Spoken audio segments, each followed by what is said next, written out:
Managing Apple devices across your organization just got easier. Let's walk you through how to install the EZO AssetSonar ITAM Agent on macOS for complete visibility into your hardware and software assets.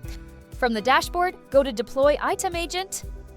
Confirm macOS selection for optimized Apple device monitoring. Opt for Mass Deploy PKG to efficiently roll out the agent across multiple devices. Download the .pkg installer to your computer. When prompted, enter your company tag.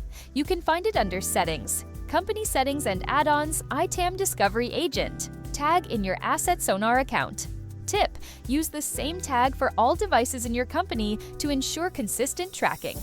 Once the installation is complete, the agent automatically sends your device details, hardware, software, and usage data back to your AssetSonar dashboard.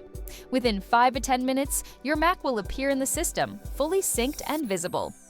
Please note, the Mac version currently doesn't report input devices, monitors, or ports, but all key hardware and software data is captured. That's it! You've successfully installed the EZO AssetSonar ITAM Agent on macOS. Start managing your Apple devices effortlessly, all from a single source of truth.